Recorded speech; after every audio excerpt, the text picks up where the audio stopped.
whole minutes of brand new Metro Redux gameplay. So we've got that on screen now. So Hugh, just talk us through like which part of the game is this? What's going on? So we're showing you this level called Dead City. It's one of the classic kind of survival horror levels from Metro 2033. Yeah, I remember it well actually. Yeah. And this actually illustrates one of the things that we've been able to do with the improved tech, and that's stitch some of the levels together. So in the first game, Dead City was actually split into 2 parts. Now it's just one huge continuous level. So obviously it's got a graphics overhaul because it's in the engine used for Last Light. Did you guys tweak any of the kind of user interface, the controls and things like that? Yeah, what we've done with 2033 is actually rebuild the entire game in the new engine framework that we developed for Metro Last Light. So some of those changes are technical and visual, so much improved lighting, animation, character models, all of those kind of things come into the mix. But we made some huge improvements to the gameplay between 2033 and Last Light. We improved the feel of the weapons, we improved the AI, we added weapon customization and some new features like the mask wipe mechanic that you'll see. All of those are kind of built into that new engine framework. So they're now present here in Metro 2033. So what version did you capture this on? This PC, PS4? Yeah, this is actually captured from the PC version. It was just the easiest one for us to capture at the time. Yeah. But I mean, are they all quite equivalent in terms of how they look? Yeah, I mean the gap is definitely narrowed. So it's no secret that that there's quite a big performance gap between the previous generation of consoles and what you can get from a high-end PC. The guys at 4A have always been looking at that high-end PC hardware as the benchmark. That gap is much narrower now with the next-gen console. So we've been able to support 60 frames per second gameplay on the consoles, which I think is really cool. We're using all of the high-res textures from the original PC version. So we seem to have lost our feed for a second there. It's gone all black. Yeah, this is a very dark section of the game. Oh no, we're back on stage. So you've as you say, you've kind of joined some of the levels together. So there's in essence there's a little bit of new content in there in terms of secrets, but not like new areas or anything. Is that right? No, we've not added new chapters. There's no new narrative content. It's the same story from the original, and I think it's important that we didn't really mess with that too much. We've added a few little secrets. So for instance, this area that you're just seeing now, actually, this area was blocked off before, but you found this hidden ranger stash. We've actually dotted these little safes around the game, so you'll find some of the corpses have these red keys. If you can find them, you can unlock the safe. I didn't have one there, which is why I couldn't get into it. Okay. So I mean, it must be because Metro's got this great reputation as being one of those games that really tests your PC. You see people writing big blogs about how they tweaked their setup perfectly to try and get the most. It's still even Metro 23 still now is like seen as this benchmark game. Yeah. So it must be really good to be able to show it off as you want, but on console now. Yeah, that kind of barrier to entry to get the very best result from Metro meant spending hundreds, if not thousands, of dollars on the very best hardware.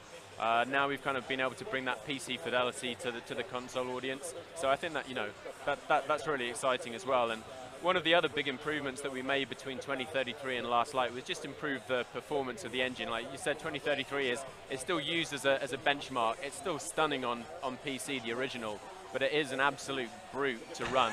It's not the most optimized piece of code, and we made huge improvements to the tech for Metro Last Light. So you'll find if you if you were struggling to run Metro 2033, the original on your PC, you'll actually be able to run Metro 2033 Redux at a much higher level of performance, and it'll look a lot better as well. Fantastic. So tell me a bit more about, let's get into details about what the Last Light engine offers you in terms of graphic capabilities that we didn't have on. Oh no, you died. Well, I told you it was a single take playthrough, so I managed to fall into the river there rather than jump across from the roof. You remained unscathed though. That's okay. You're back. Yeah, I'm going to give it another try, but trust me, I've played this a few times. It's not going to end well.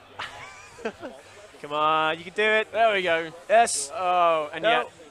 Oh, he's got you. Oh no! It still ends in failure. So this is the point in the mission where you think you're going to be following this guy around and he's going to look after you, and unfortunately, the route that he's taken becomes blocked off, and you have to find your own lonely way through. I remember it. I do recall you come across those winged enemies. What are they called again? They kind of. The demons. Although the demons, yeah. Bourbon famously calls them bitches. But yeah, just to go back to the engine in particular, like if you, because without seeing them side by side, like I can tell this looks great. I mean, it always looked great. But precisely what type of new is it? Is it more kind of lighting overhauls, or what type of stuff have you got? These outdoor areas really kind of show it off the most. I mean, Metro's always had phenomenal lighting from the first one, but it was much better at interior environments. You know, torchlight, candlelight, etc. The outdoor areas tended to be kind of quite flat and grey. That they sort of had a lifeless charm about them. One of the things, and actually an upgrade to the engine that we're using, is that we now have global illumination, so we have much more naturalistically lit outdoor environments. So when you look up to the look up to the buildings, you'll see the clouds scudding across the sky and sunlight breaking through.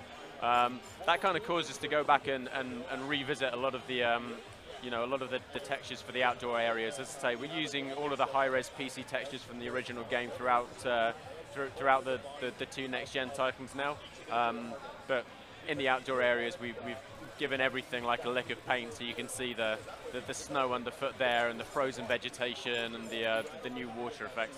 Fantastic. So I remember when playing Metro 2033 myself, because you mentioned that this new version has some upgrades to the AI.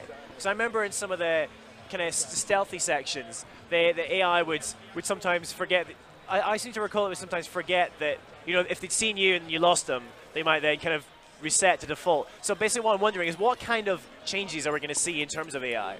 Yeah, so one of the changes we made between 2033 and Last Light was, first of all, the AI is all perception based, so if one guy spots you, the other guys don't necessarily all know where you are. They actually have to seek you out. So if you do get detected, you can take down one of your enemies and then sneak back into the darkness, and then they'll go on a seek and destroy routine, and it's kind of quite tense as you see their flashlights trying to pick you out, and you move from cover to cover and then either slip past undetected or take them head on. So it just makes the combat, particularly against humans, feel a lot more tactical, a lot more enjoyable this time around. Fantastic. Well, Hugh, it's been a pleasure having you on stage. Thank you so much for showing off Metro Redux. If people want to get their hands